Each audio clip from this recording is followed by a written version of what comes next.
Hello everyone, welcome back to my YouTube channel, and in this video I will start MCQs and some important question answers for our home science book class 11th के students के लिए ये video रहने वाली है।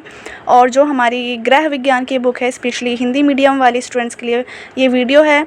इससे पहले के हम चैप्टर्स इस बाकी वीडियोस में कवर करवा चुके हैं। आपने अगर नहीं देखा तो आप जाके देख सकते हैं, प्लेलिस्ट चैनल पे जाके प्लेलिस्ट में जाइए, उसका लिंक आपको मिल जाएगा। और प्लेलिस्ट में बाकी सब्जेक्ट्स भी हैं, आप जो सब्जेक्ट्स आपको पढ़ना है आप पढ़ सकते हैं। Class and 11th and 12th के लिए स्पेशली मेरा चैनल है। So without wasting time let's start. So इस चैप्टर में हमारा चैप्टर 5 है होम साइंस की बुक का, और इस चैप्टर का नाम है संचार माध्यम और संचार प्रौद्योगिकी। इस चैप्टर को मैं एक्सप्लेन कर चुकी हूँ। वो 1 घंटे की वीडियो है, वन शॉट वीडियो, कोई पार्ट नहीं है, 2-3 पार्ट नहीं है, सिर्फ एक पार्ट यानी एक ही वीडियो है, बट 1 घंटे की और बहुत अच्छे से डेप्थ में चैप्टर को एक्सप्लेन कर दिया है। आप जाके देख सकते हैं, और बाकी सभी चैप्टर्स भी अपलोडेड हैं। आगे आने वाले चैप्टर्स जो हैं वो भी धीरे धीरे अपलोड हो जाएंगे और आपको सभी चैप्टर एग्ज़ाम से पहले मिल जाएंगे। तो चलिए स्टार्ट करते हैं। बहुविकल्पीय प्रश्न होते हैं जो 1 मार्क्स वाले होते हैं, यानी कि 1 अंक में पूछे जाते हैं। तो सबसे पहला इसमें हमारा प्रश्न है जिसमें पूछा है कम्युनिकेशन लैटिन भाषा के किस शब्द से लिया गया है। तो हमने अपनी एक्सप्लेनेशन वीडियो में पढ़ा था कौन से शब्द से लिया गया है, कम्युनिकेशन से, कम्युनिस्ट से, कॉमन से या फिर कम्युनो से। तो हम सभी जानते हैं कम्युनिस्ट शब्द से। कम्युनिकेशन जो है वो एक लैटिन भाषा का शब्द है और ये कम्युनिस्ट से लिया गया है। नेक्स्ट हमारा सेकंड क्वेश्चन है जिसमें पूछा गया है वीडियो कॉल किस संचार माध्यम का उदाहरण है।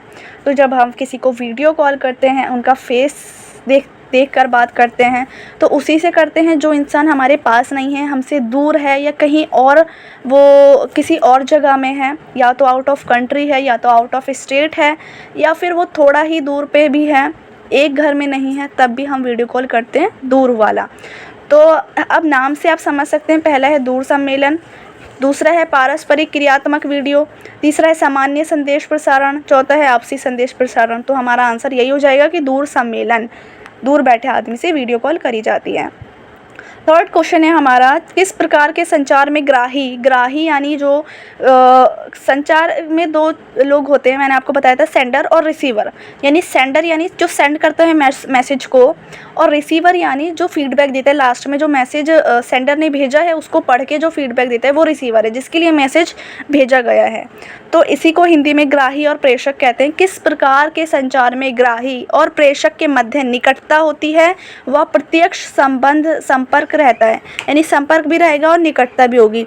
तो इसमें 4 ऑप्शन है, समूह संचार, जनसंचार, अंतर्वैयक्तिक संचार, या फिर फोर्थ हमारा अंतरावैयक्तिक। तो हमने इसमें डिफरेंस देखा था अंत और अंतरा वाले में, तो अंतर्वैयक्तिक संचार इसका हमारा करेक्ट ऑप्शन हो जाएगा। नेक्स्ट हमारा है 4 क्वेश्चन, गैर शाब्दिक संचार किस वर्ग के लिए सर्वोत्तम है। सर्वोत्तम यानी सबसे बेस्ट है। गैर शाब्दिक संचार कौन से वाले वर्ग के लिए? बहुत सारे वर्ग होते हैं, बहुत सारे ऑक्यूपेशन होते हैं, प्रोफेशनल्स होते हैं। तो कौन से प्रोफेशन के लिए सबसे ज़्यादा बेस्ट रहता है गैर शाब्दिक संचार? तो पहला है विद्यार्थी के लिए, दूसरा है शिक्षक के लिए, टीचर्स के लिए, पहला ऑप्शन विद्यार्थी यानी स्टूडेंट्स के लिए, तीसरा है ऑप्शन ग वाला मूक बधिर के लिए, या फोर्थ है कृषि के लिए यानी जो एग्रीकल्चर करते हैं।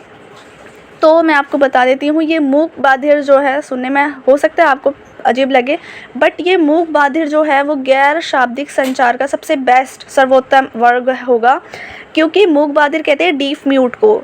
इसको इंग्लिश में डीफ म्यूट कहा जाता है, मैंने इंग्लिश में भी लिख रखा है ताकि आपको अच्छे से समझ आ जाए। मूक बधिर यानी कि डीफ म्यूट, जो डीफ कहते हैं जो सुन नहीं सकता, जिसको कोई आवाज़ नहीं आती, तो उसके लिए हम कोई भी शब्दों का यूज़ करेंगे तो उसको कोई तो सुनाई आएगी नहीं, तो हम उससे कम्युनिकेट कैसे करते हैं, उनके लिए स्पेशल कम्युनिकेशन होती है और गैर शाब्दिक संचार का प्रयोग किया जाता है मूक बधिर के लिए।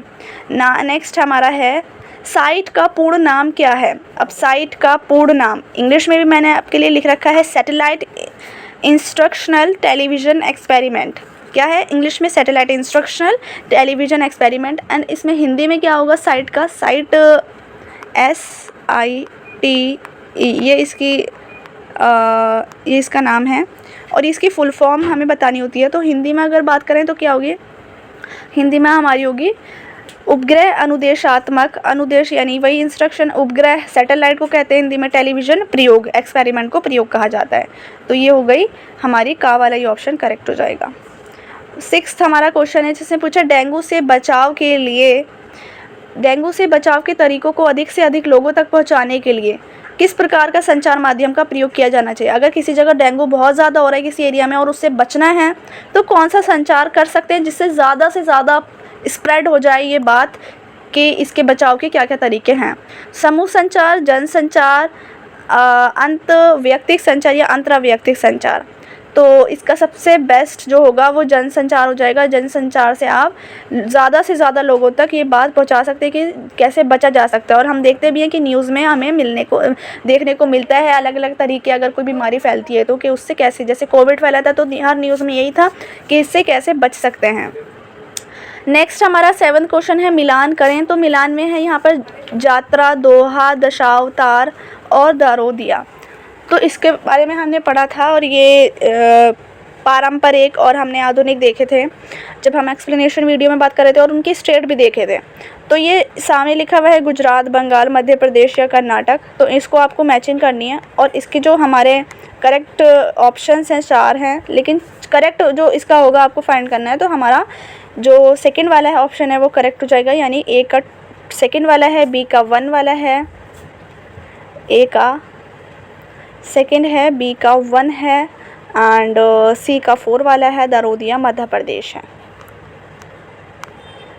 नेक्स्ट अब हम बात करते हैं अपने अति लघु प्रश्न जो 1 मार्क्स से पूछे जाते हैं। इसका क्वेश्चन है क्वेश्चन नंबर 8, भारत का पहला टीवी ट्रांसमीटर कहाँ प्रारंभ किया गया था। तो सबसे पहला टीवी ट्रांसमीटर गुजरात के पिज गांव में लगाया गया था। तो ये इसका करेक्ट आंसर हो जाएगा। आपको 1 स्टेटमेंट लिखनी होती है इसमें 1 मार्क्स में। क्वेश्चन नंबर 9 है टेलीविज़न कार्यक्रमों से प्राप्त टीआरपी, जो टेलीविज़न पे जो भी चीज़ें चलती हैं, जो भी प्रोग्राम्स चलते हैं उनसे टीआरपी आती है, जिससे लोगों, जितनी ज़्यादा टीआरपी आएगी उतना ज़्यादा लोगों को पैसा मिलेगा टीवी पे कोई भी चीज़ चलने का। तो टेलीविज़न पे जो भी प्रोग्राम चलते हैं उस पर टीआरपी संचार के किस घटक का उदाहरण है। अब ये आपको बताना है कौन से घटक का उदाहरण है। तो टेलीविज़न कार्यक्रमों से प्राप्त जो टीआरपी है वो दशकों से प्राप्त प्रतिपुष्टि, यानी प्रतिपुष्टि का ये एक हमारा उदाहरण हो जाएगा, एग्जाम्पल। कंप्यूटर के प्रकार बताने हैं हमें, तो मैन फ्रेम्स बड़े आकार के होते हैं और महंगे भी होते हैं मैन फ्रेम्स कंप्यूटर। एक होता है मिनी कंप्यूटर जो कि ज़्यादा इसमें पावर नहीं होती, कम शक्तिशाली होते हैं।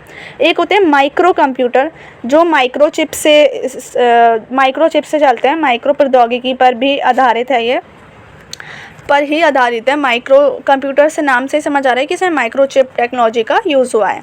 अब हमारे वेरी शॉर्ट भी हो गए, एमसीक्यू भी हो गए, मल्टीपल चॉइस क्वेश्चन। अब हम बात करते हैं लघु उत्तरीय प्रश्न जो कि 2 मार्क्स में पूछे जाते हैं और कभी कभी 5 मार्क्स में भी आ जाते हैं।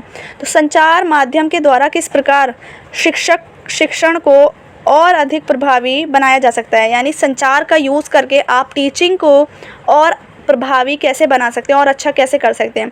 शिक्षण में अधिक से अधिक दृश्य और श्रव्य सामग्री का उपयोग करके, यानी कि आप ज़्यादा से ज़्यादा दृश्य दिखाएं, उनको इमेजेस दिखाएं, और श्रव्य यानी वॉइस भी हो, इमेज भी हो, लिखा हुआ भी हो, जैसे कि अभी आप देख रहे हैं यूट्यूब पर, ये दृश्य भी होता है और श्रव्य सुन भी सकते हैं आप, दोनों चीज़ हो जाएंगी। अगर आप बुक लेके बैठेंगे तो वो सिर्फ रीडिंग होगी, आप ना ही उस पर सुन सकते हैं, वो सिर्फ दृश्य होगा।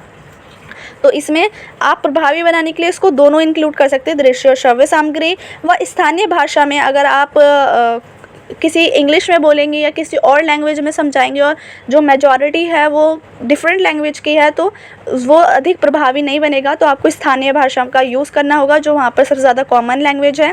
नए अधिगम अनुभव को जोड़कर शिक्षण को अधिक प्रभावी बनाया जा सके, और नए नए तरीक़ों को जो आप एक्सपेरिमेंट्स और जो भी ऐसे तरीके हैं जिनसे हम ज़्यादा से ज़्यादा इसको स्प्रेड कर सकते हैं, फैला सकते हैं, ऐसी चीज़ों को सोचकर उनको प्रभावी बना सकते हैं हम शिक्षण को। अंततः क्रियापरक अनुदेश वाली शिक्षण सामग्री, वीडियो, ऑडियो कैसेट और डिस्क इत्यादि का यूज़ करके भी।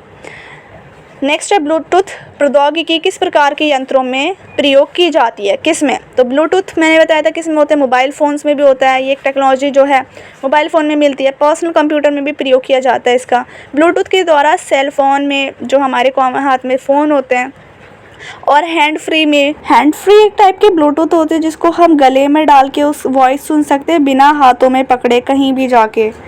हेडसेट या कार किट के बीच संचार हो सकता है और इस प्रकार का संचार बेतार संचार कहलाता है।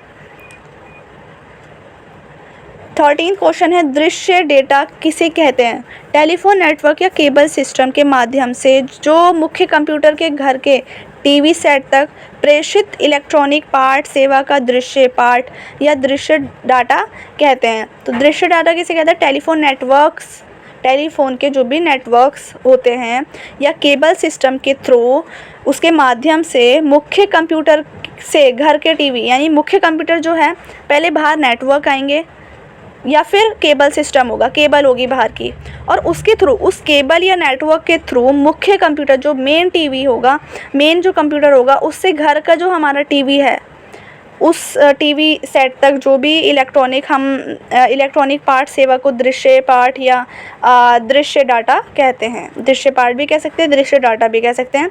दर्शक अपनी पसंद के अनुसार पार्ट या डाटा बदलकर देख सकते हैं।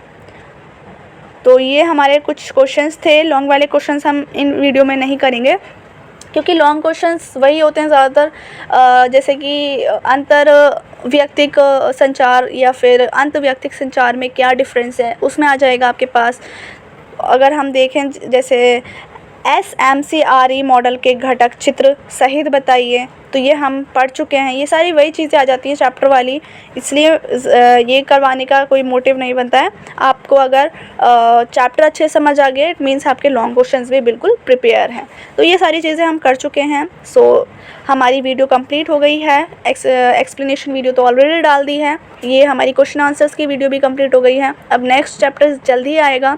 So thank you for watching this video and if you like my video then please share it with your friends and in your class groups, and also do comment if you have any type of query and doubt, then you can comment. If you like my video then please share it, subscribe, don't forget to subscribe my YouTube channel also. Thank you so much.